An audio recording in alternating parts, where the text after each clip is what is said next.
It's that time of the day. It's the 4th Street Sports Show. Let's get it. Welcome to the 4th Street Sports Show. It is your interim host and producer, Charlie Luttrell, joined here by our usuals and some, I guess we can call them returning hosts because they were here last week. John Bonet. Well, John Bonet didn't speak. Yeah, John Bonet's just here. She's just viewing it. She's just like a ghost. Yeah, void of the room. Kind of like my head. She's the statistician or something. And then we got T learning the ropes here, and we're joined by Isaiah in the back too. These are going to be your new faces at 4th Street next year if they want to. But anyways, Dima, Nathan also in the studio, all coming off of an Easter break, hopefully a little refresh, trying to finish this semester.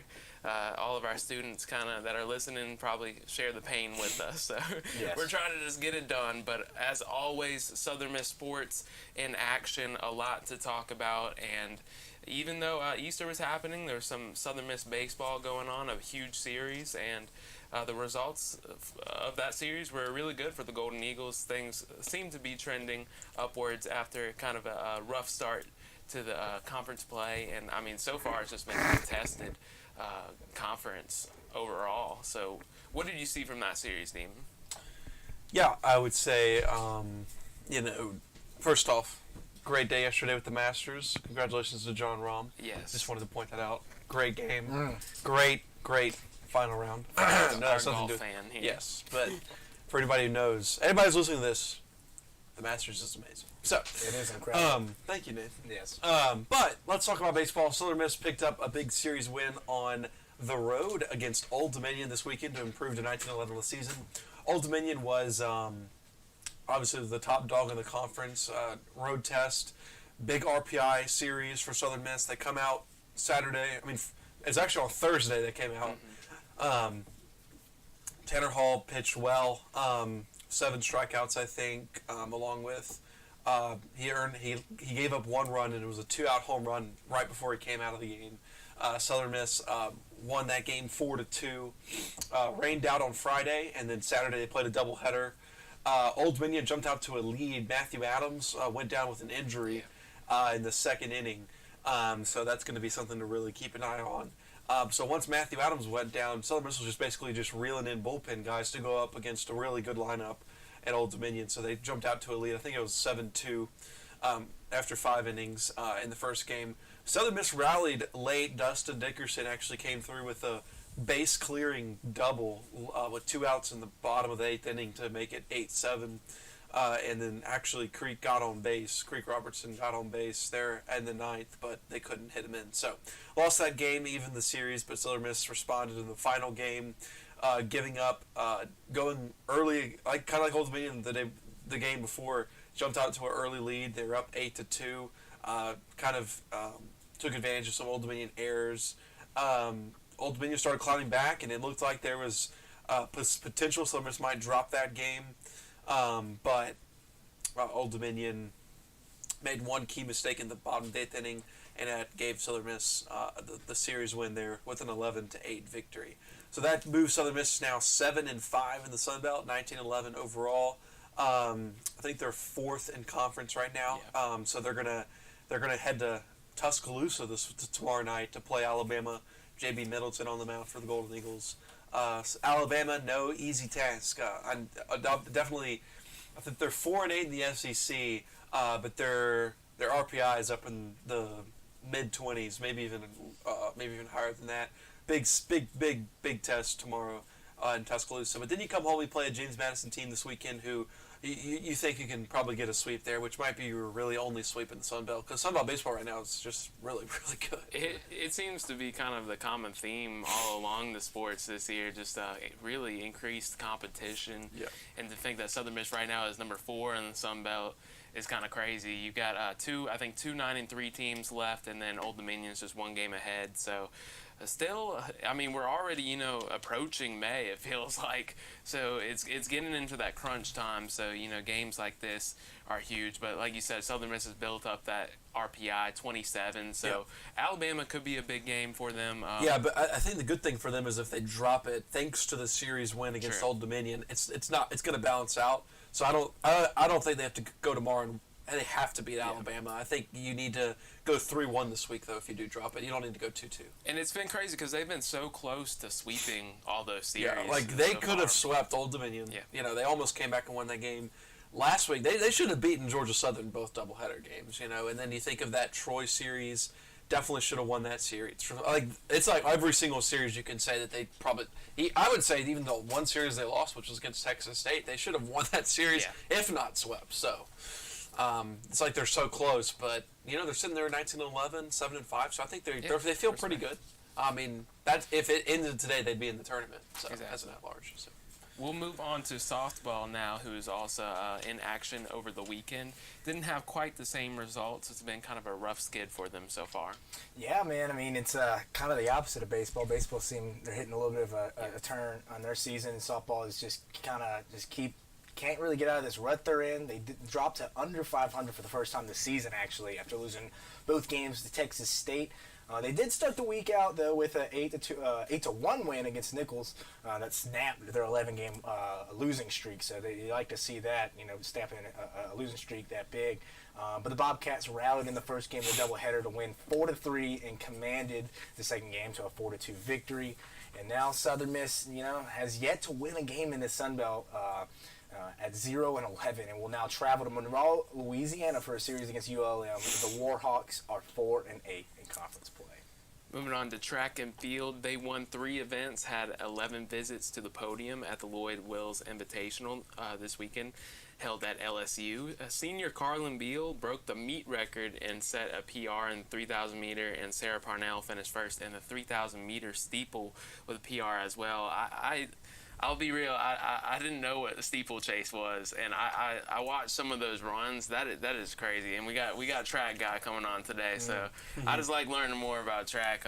But those girls this week killed it. Also, Zaisha Frazier finished first in the triple jump, and again on the men's side, Keyshawn Bird got gold in the triple jump as well. So Golden Eagles will continue their outdoor season at the Mount Sac Relays in Walnut, California, which start April 13th.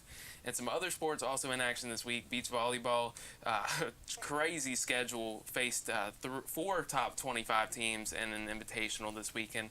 Lost all of those matches, and women's tennis lost both of their matches, but men's tennis actually picked up a pretty big win at home against Louisiana on senior night. So, and also talking about the Masters, good time for golf. Men's golf are hitting the courses at the Grand Bear Golf Club Tuesday, as both men's and women's golf regular season is kind of wrapping up before they, you know, hit the Sun Belt Conference Championships, which will be interesting to watch because we've had some really seen some good individual performances this year. So that's pretty much all we've got for this week in recap. We did want to say, I guess the other big news was that kind of shocked me, guard Austin Crowley will not, be returning to Southern Miss this year. He is retaining his eligibility, but he's going for the draft, potentially just trying to get to pro level of play. And obviously his resume this year gives him some ground for that. So just want to say congratulations to him and what he was able to do in just 1 year at Southern Miss, along with the other guys that came and are gone now. Felipe Ace and all those other guys. I mean, you think about that, that's a pretty big loss. I mean, when huge. Because now you lose Pickney, you lose Felipe, you lose Austin, and so that's 3 of your 5 starters, and not even to mention your Mo is back, and then I think Mormon, yeah. So I mean, they got to replace a lot now. So. It is, yeah. And not much news so far that we have on men's basketball. No, there's some change-ups happening over at women's basketball. I think only 2 official transfers so far, but there's probably more to come with that. And, obviously this is the busiest year for the transfer portal in college basketball. And be looking on Twitter and stuff, football transfers fixing to open. True. I think it's April 17th. Yep, that's exactly it. So anyways, we will go to break. Before we return, we'll continue talking about track with Southern Miss track star Omar Austin, who's going to talk about his first year here at Southern Miss and just the incredible season he's had so far. So we'll be back. This is 4th Street 88.5.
me at Mondays at 5. Look no further than 4th Street Sports. Welcome back to the 4th Street Sports Show. Hope you're doing good today on this Monday afternoon. We're joined by a special guest here, Omar Austin from Southern Miss Track, just to go through kind of accolades this season. He's made his way to the top of the NCAA leaderboards in the 400-meter PR of 45.89 at the Florida State Relays, which is, I think, number 5 in the NCAA right now. And Austin also runs the 260-meter and has run the 4x4 relay for Southern Miss. So, I mean, just reading your story, Omar, it's pretty incredible.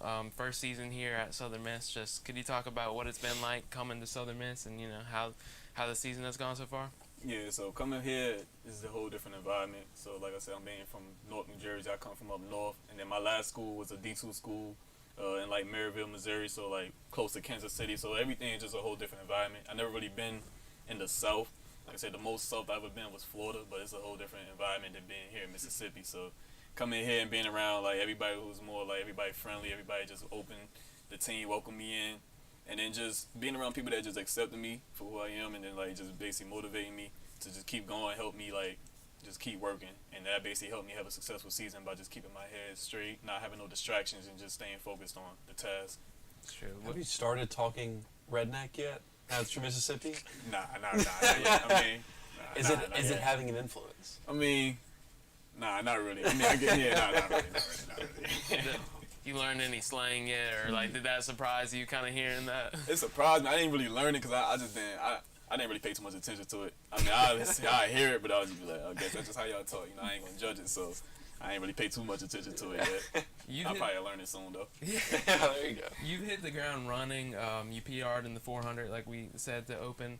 It got one of the best times in the country a couple weeks ago at Florida State. Could you talk about just kind of what clicked at that event? Yeah, so after indoor season, indoor started off a little rocky at first. I talked to coach about the progress, and like I said, I've been off the track for 2 years, so just coming back indoor was like a start for me.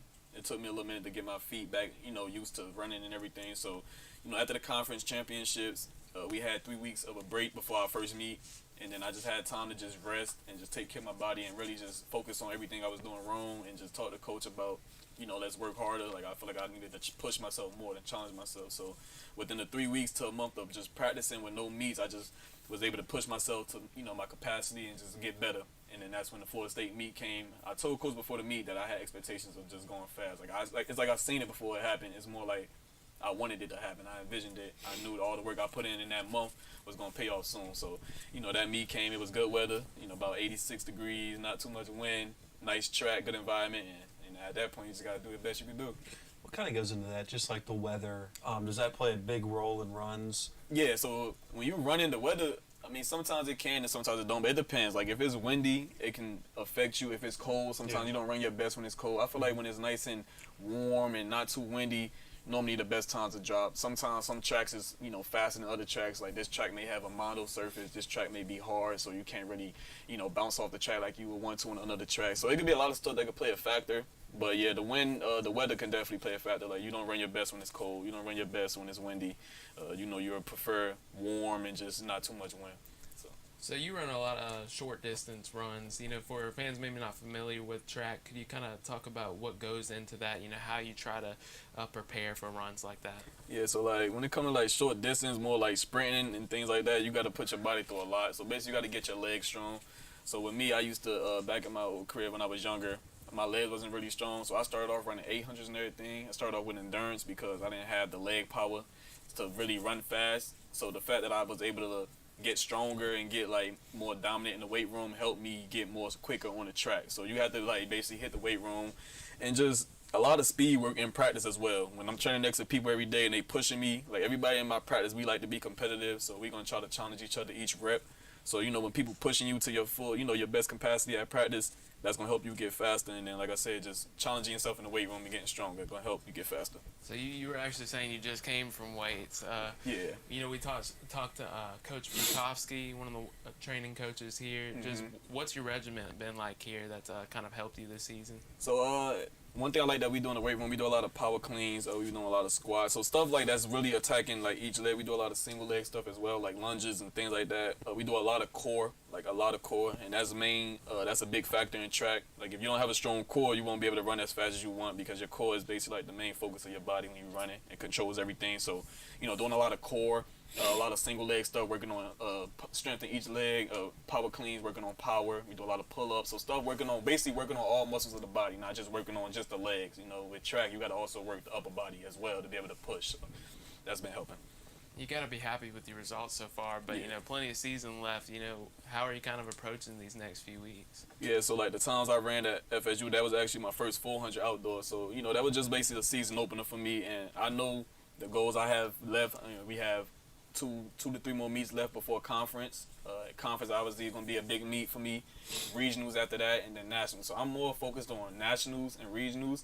Conference I focus on as well, but I'm more like I like to go for the big goal. Nationals is really the biggest thing for me. Conference is cool, but I already won conference indoors. I'd rather focus on being the first national champ on the men's side ever at Southern Miss. I told coach I was gonna come make history, and this the year to do it. So I'm just focusing on. I got a lot of left to do, so I'm just training hard in practice. I got a whole month and a half to just be ready when it matters. So that's all I'm doing, focusing. Just looking at the rankings, the difference in the rankings is literally milliseconds. Yeah. So, in training or, practice, what could you kind of describe what are the ways you approach trying to just shave just a couple milliseconds away to try to keep beating your record? Yeah, so in track, milliseconds is, it may look like a short distance, but it's really actually a lot. Like milliseconds can be more than what you think. So looking at the time, I'm about 0.4, like 4/10 away from first place right now, which is like motivation for me because I know I can make up 4/10. Just training harder. So in practice, I talk to coach. We always have our one-on-one talks, and I just let him know what's working for me, what's probably not working. Like if this workout I don't feel like it's really working for me, we could try to do this one. Could this one help me get better? So I just talk to him one-on-one, and then I was talking to my teammates and letting them know, hey, we got to challenge each other. Because we only could be as good as we push each other. We can't just come to the meet and just think we're going to run the best if we're not challenging in practice. So every day at practice, I try to push, either my teammates and myself as well, talking to coach and just, telling him everything that's going to work for me to get me stronger and just honestly knowing the goal I set. Like, I set some crazy goals for myself, and I feel like I could achieve if I just stay focused. Talking about teammates, you and Jared Williams, I know Taylor Curé from WDM did a story on y'all because you're both kind of a similar situation coming from D2 to here, but you were saying that you haven't competed in 2 years. Yeah. Just could you talk about that? I really haven't heard that much. What's that transition been like? Being away from the sport and school and then just coming back. Yeah. So last time I competed, I think around 2020, 2021. So it's been a long time, and I had torn my quad, my left quad at D2, and after I tore my quad, everything kind of went downhill. COVID hit, and was just going through a lot, kind of going through a slight depression and having some family issues. So a lot was going on in my life at that time, and honestly, I lost a love for track, and so I just, I gave up on myself. I'm not normally a quitter, so when I did that, it kind of hurt me, but it was just something I felt like was the best for me in that moment.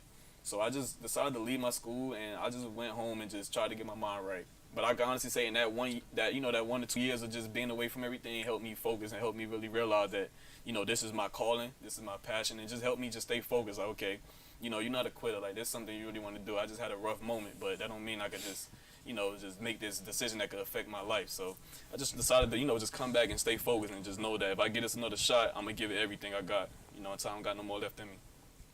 Is that something, I've heard some student athletes talk about that, just kind of the pressure associated with that. Is that something that kind of woke you up, or something that you kind of tell other guys now? Yeah, for sure. Like, because obviously it's like my second stunt at it, so already when I was at another school, so I know a little bit more. So when I always try to talk to the the young guys on this team, the freshmen and the sophomore, they ask me questions and tips, and I always try to give them everything that I know. Because one thing about it, like, even at my old school, when the pressure was on me, I always feel like I shined the brightest. Like, whenever it was a championship meet, I feel like I'm always try to do my best. Like, I was never like the type of person where when it was pressure, I feel like I fold or, I kind of go under the shadows. So I always knew how to, like, handle pressure because, I grew up in a tough environment, and I grew up, with a tough mom, and just knowing how to handle pressure and handle people being strict on me. So, most people can't handle that. Some people, when they have pressure, it kind of fold. They kind of, just walk away, and it kind of, like, makes them get tense. So I just try to, like, give advice to the young dudes and just let them know that, just stay focused. Like, that pressure is a good thing sometimes. It just helping you get the best out of you. So just keep pushing. As far as conditioning, wise, what was that ramp up like to, be performing after, being away from the sport? Yeah, so that was honestly the hardest thing. So being away, because when I was going from track, I obviously wasn't training. Cause like I said, I basically gave up on track. So I was gone for 2 years, but it wasn't like I was training in those 2 years to just come back and be ready. I was gone for 2 years and I was just sitting on the couch, just so coming back. When I first talked to coach and I put my name in the transfer portal, he asked me a lot of questions. He was kind of worried. He asked me, am I in shape? What type of shape am I? Can I still do the stuff that I did when I used to run? And I told him, I said, you just got to bet on me. Just trust me. I'm a hard worker. I'm not too much of a talker, so I'm not going to tell you too much that you want to hear. I'm just going to let you know, just bet on me. And coming back and just doing the fall training, that was probably one of the hardest things. It was harder than my first time, my freshman year when I first was at my old school. Like, fall training was the worst. I mean, every rep, I felt like I was losing. I just could never be at the top. My endurance was just terrible. And I was just like, dang, this is crazy. Like, I felt like I was an old man. Like, I just, lost it all. Like, I thought I wasn't good no more. But I just, I just got to stay focused. Like, this is just fall training. This is just conditioning. Just keep working hard, and then at some point it's going to pay off. So it was hard. This was honestly the hardest fall training I ever had, but it paid off because I just stayed focused and just pushed myself, honestly. What was that? What was that moment where you're like, I'm going to go back to track? What was that exact moment?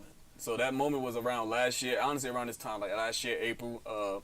So I was talking to my mom, and I was just sitting there, and it was just like a talk she had with me. It was like a deep talk. It was just like, what are you going to do with your life? I know a lot of people hear that a lot. What you want to do with your life? Like, what are you doing?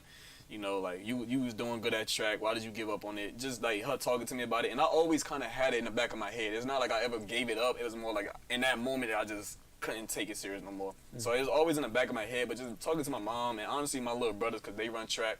And I'm just going to their track meets and they talking to me. And I'm just talking to them about my old stories. Like, I'm 50 years old. Like, I'm not still 21. I can still go back and do it. It just, like, kind of motivated me, like, like, I could still do this. Like, I don't know what am I doing right now. I'm watching all the track championships. I'm still keeping up with the track stuff. I'm just not on the track. So at that point, I just realized, like, this is I still got the love for it. Like, just go pursue it. I only get one life. I only get one body. So it's like, why not just do it? Why not capitalize on it? Why I still got a chance. I still got eligibility. So, just go for it. So I just went for it. And when you were coming back, what were you looking for that kind of led you to Southern Miss? So honestly, when I first put my name in the transfer portal, Southern Miss, I didn't know anything about Mississippi. I didn't know nothing about Southern. I knew about Southern Miss for Brett Favre and stuff like that. I didn't know really nothing about Southern Miss. Like, I never heard about this school for real. So putting my name in the transfer portal, we had a coach here, the distance coach, Coach Gibson. He went to my D2 school. I don't know if y'all know that, but yeah, he was coaching at my D2 school, so I already knew him. I already had a connection with him. He had my number and everything. So as soon as I put my name in the transfer portal, he was actually one of the first ones to email me and contact me. They say, like, the first impression is always, like, sometimes the best impression. So, like, I had a lot of schools. I had, like, over 30 schools give me a full ride, but he was one of the first ones. And it's, like, the connection that I had with him and the talk that we had and, like, the trust I had him because I know him personally. He said, just give it a visit and just see how you will like it. I gave it a visit, and I was like, okay, I feel like I could fit in here and I could, do something great here. And I think I like the story that, they never had a men's national champion and, you could come make history and think about, how many doors I could open for other people that think they got to go to a big school all the time. So I would, that was basically like my motivation, like come here and make history or go to another school and just be another number or statistic. So, I just wanted to make history. So that's why I'm here. Now you said that you have some goals, but how do you like your chances right now? How are the guys kind of approaching? Oh, it's looking good. I like my chances. It's looking real good. I got the mindset. I got the I'm in the right headspace. I see everything. I mean, I'm watching the results every week. I see exactly where everybody at. I know where I'm at. And honestly, like, I know, like, I have not ran my best yet. Like, it may look like I ran my best yet, but that was just a season opener. So the times y'all see, you're going to see way faster in just a month. So just be ready to see something crazy in about a month. So when I'm really ready and in my best shape. So I'm ready. I think it's time. Thanks, man. Do you have anything else you want to say? No, just thank y'all for having me, man. Yeah, thank you. Just stay focused. Awesome. Yeah, it was great to hear your story, man. I Best of appreciate luck to you. Sun Belt too. I know you said you got the bigger fish to fry, but Yeah. Sun Belt Conference Championships coming up first, then NCAA. So we'll definitely be keeping an eye on you and the rest of the guys and girls. So Yeah. Best of luck to y'all. All right, thank you. Thanks. We'll be back, 4th Street Sports Show, with our Player of the Week and flowers presented to you by University Florist.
gentlemen, it's that time of the show. We're now giving flowers.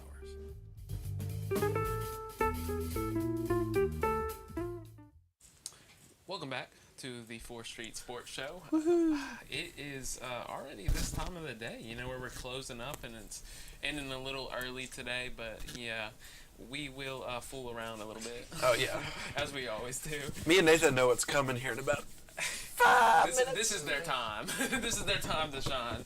But anyways, we got some important matters to deal with first, because this is the flowers section brought to you by University Florist and Gifts. If you're watching our live stream, you can see the beautiful flowers over from University Florist, Highway 49. Got 2 roses here for a special someone this week. And like I said, we had some great performances this week, as always. Fans show baseball a lot of love, and we had an honorable mention. I feel like we should name 2. Yes. But let's go ahead. If you voted, you probably know the results. But if you didn't, let's. I did not vote. Yeah, Dima doesn't. Dima didn't even know who won. Who won? Who won? Well, I know who won, so let's get with it. Your 4th Street Player of the Week goes to Tanner Hall. Congrats. He had not won this yet, which was wild. And That's crazy. I think literally Baseball America, or one of those outlets, put him as like the 10th best pitcher in the country throughout the season so far. Well, it's like every time he pitches good, it's like a Friday game. But the Saturday and Sunday game, Slade's hitting a 3-run bomb in the 8th inning to win the game. Yeah. So it's like, Yeah, and I mean, Tanner Hall the last couple of weeks has just Been handled his unbelievable. business. Yeah. It's been low scoring games where they haven't had to need those performances from the other guys, because this week 7.2 innings pitched. When was the last time they even lost a Friday game? Oh, I would have to go back. He's 6-2 on the season, so I couldn't tell you. yeah, I would have to go back to that. But 1 run allowed and then 7 strikeouts. Over 100 pitch count too, so great week from Tanner Hall. Also wanted to shout out to Danny Lynch. He had 6 hits, 5 RBIs in the series versus ODU. Carlin Beal, 2nd in the 3,000 meter at Lloyd Wills Invitational, PR and a meet record, and Keyshawn Bird had 1st and triple jump at Baton Rouge as well. And I think Omar, I don't have it pulled up, but I think he finished 3rd at his event. So like he was saying though, it's literally milliseconds is the difference. So he feels like he can get up there. And really, I was looking at the leaderboard, and it's just like he said, 0.4 of a second separating. I would be the best. minutes. Yeah, That'd be me. 400 meter. That would probably take me a minute.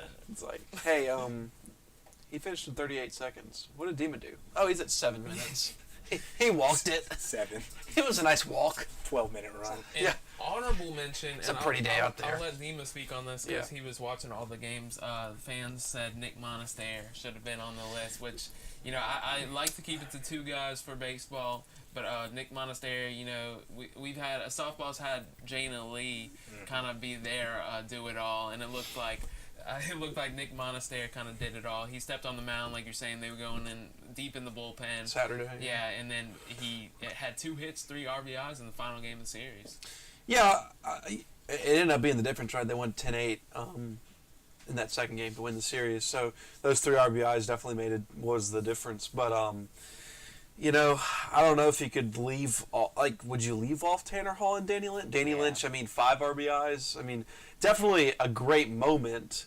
But player of the week, I would say you got to go with either Hall or Lynch or one of these track and field stars. But definitely a good honorable mention. I think he definitely should have the honorable mentions because, that was his first time even swinging a bat this year, and he put in 3 RBIs to win a series on the road against the best team in the Sun Belt. So it makes you think they might have to start thinking, Yeah, he played second. So it's like Creek, Gabe, and Nick now, I guess. All they have been going deep into the lineup this year. Just I think they have to, but it's good to see that a guy like that can step up. Yeah. And he's still a freshman, so. Yep. There we go. Special flowers also talking about baseball. Head coach Scott Berry. It's probably the biggest news of the week. Yeah, we haven't even mentioned it. Yeah, haven't even mentioned it. But he reached 500 career wins this week. Ooh, yeah. So congratulations to him. Already the winningest coach in program history. Yeah. So you have anything to add to that, Neil? I was just going to tell you his quote when he won the game. Was that the midweek game? Yes. Oh, well, I gotta go back to that. Then. But I'll move on to say we talked about Austin Crowley going through the NBA draft process. Just talking about his accomplishments again. Just want to give him his flowers. In one season as a Golden Eagle, he was named the Lou Henson All-American, first team All Sun Belt and Sun Belt Newcomer of the Year. Yeah. So Scott Berry said on 500 wins, he said special day, and he said no one who does anything in their lifetime does it all by themselves. Yeah. So he's a very humble guy. Never takes credit for himself and always pushes it back to the players, coaches, or Corky. That's right. It was Thursday. Thursday. Yeah, I didn't know the difference because we were stuck in class, so it felt like an away game for us. Yeah. Yeah, you were at that game Tuesday, right? Yeah. Wow. It's going fast, y'all. But that's pretty much all of our flowers this week. We'll have a lot of coverage next week again, but I mean, I gotta talk about NBA. Yeah, we gotta talk about how bad the Pelicans are. My dude wants to insult my favorite team while he's wearing a Houston Rockets. I forgot I was wearing this. 22 and Look 60 Rockets. So yeah, I forgot I was if you wearing don't know, this. I want us to do an NBA bracket. Our guy Carter wants us to do an NBA playoff bracket. We might share it with the fans. Only a couple fans did the March Madness bracket, I think. That's a good But point. yeah, maybe some of y'all would like to do the NBA playoff bracket. So we'll go around the room. Who do y'all have it winning it all? Put it on the spot. I can say mine first. I can say mine first. Go first. You go first. I gotta say Milwaukee. I mean, Drew, as a Pelicans fan, Drew is that guy. He fits in perfectly. Brook Lopez redefined who he is, and Giannis is the MVP. Debate over. First of all, Joel Embiid's the MVP. We'll see when you get to the playoffs. But that doesn't account. I got Bucks going to the championship after winning a slight series in Game 7 against the Celtics, and then Celtics, I like it. I got the Nuggets edging the Suns.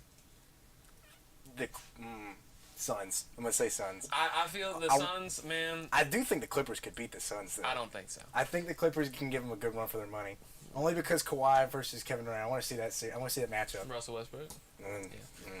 That's a different story. Hey, as a Lakers fan, I'm glad that Russ is playing okay basketball. Yeah. As a Lakers fan, though, we're going to win it all, so I don't even know what I'm talking about. LeBron, MVP, Finals MVP again. Play-in tournament MVP. You know, he's going to steal a regular season MVP as well. So go Lake Show all day. Dima, you got the Rockets winning it Yeah. for the Wemby sweepstakes at least. Yeah, Wemby. Hey, I got this shirt back when I was. This is gonna go to my pick.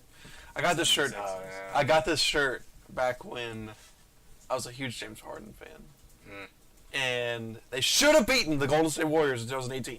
They should have. And they would have won the title probably. Except they missed 27. Except they missed 30 three-point shots in the The second worst half. performance I've ever.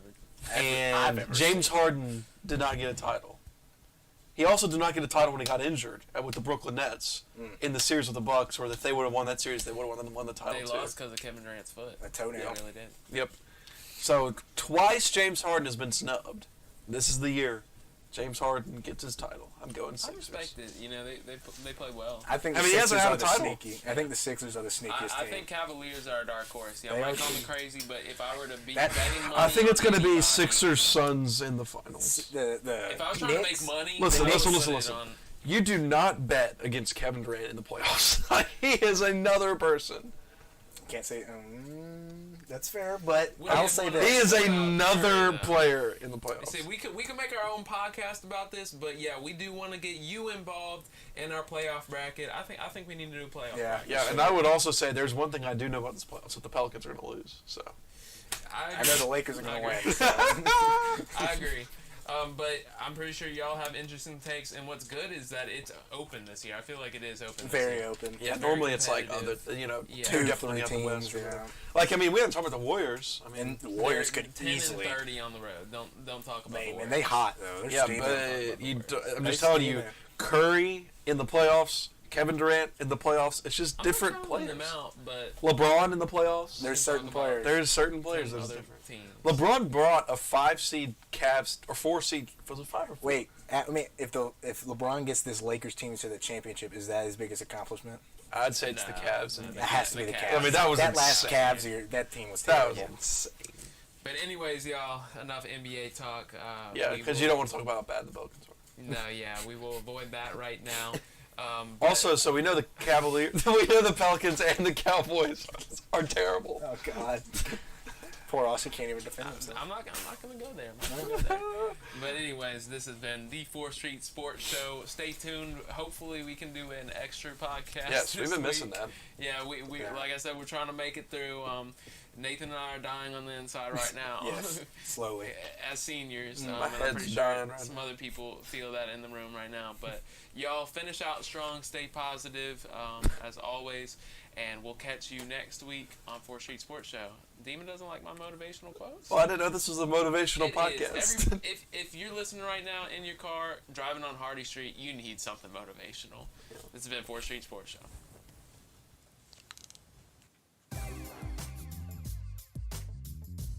Come back next Monday at 5 on Southern Miss Radio. 4th Street Sports, baby.